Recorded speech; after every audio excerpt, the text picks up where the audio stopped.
Hey, so this is Major General Retired Brian Watson. I'm the president of the Army Engineer Association. We're out here at Regimental Week. One of the things that we get an opportunity to do at Regimental Week is invite all of our industry partners to come together and share ideas and have them interface with soldiers and young leaders so that they kind of personally connect with those that they're supporting and that we can begin that professional dialogue. And one of the most important entities within the Corps of Engineers is the Engineer Research and Development Center. And the liaison officer for that entity here at Fort Leonard Wood is with me. Rich, you want to talk about a little bit, by the way, an old-time friend. A long time ago, sir. Yeah, talk about what you do and what is ERDC.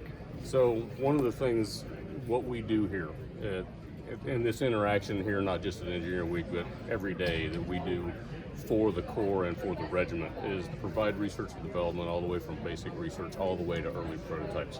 We work on that with soldiers and actually with sailors and airmen and Marines too, but our focus is the regiment. And we provide the things that go to the program executive offices for fielding to the soldiers, whether that is a new software package for geospatial, whether that is a series of sensors, and you're going to see that in a minute with some of the other things here, whether that is a set of new bridging capabilities or software for bridging capabilities. We do testing for PM bridging a lot for the improved ribbon bridge, and also working on panel bridging with Lockheed.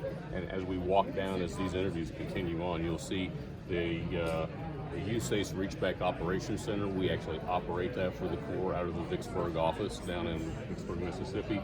And then one of the very interesting projects that we have right now, among others, is robotics for engineering operations. And you can hear a little bit about that in a few minutes. How do we get soldiers out of harm's way? I mean, we've been fighting that fight since General Watson and I met each other almost 2 decades ago. But what we want to bring is, there's 2 things.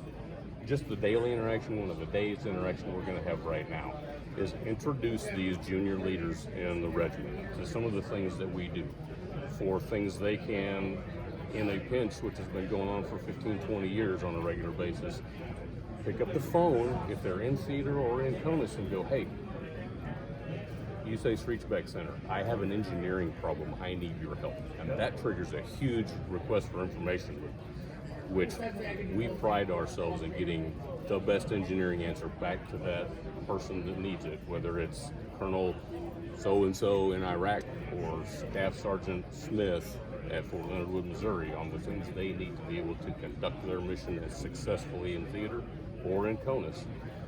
And then to introduce them and get ideas back from them also on things we could do for research in the future. I mean, one of the things you'll see up here is we got our history of innovation and the 10 focus areas that the Chief of Engineers has given us, whether that's military engineering, civil works, climate research, which we're doing at our construction engineering lab and our cold regions research lab. Our interaction is critical, and the feedback that we get from the soldiers and the leaders is critical for our future programs. And as you go, Soriano, you're going to introduce us, is the feedback we get helps us form our program. Yeah, so, very few branches have their own research and development center. The Corps of Engineers is unique in that regard, and so you have people who are just wicked smart, who are not only looking at what technologies are emerging and how that might apply to military problems, but also are right there with you when you are on the battlefield and you have got a wicked problem and you need some technical expertise. This is the group that can help you solve that. We're going to talk to some of the groups. So, Rich, thanks for what you do, and let me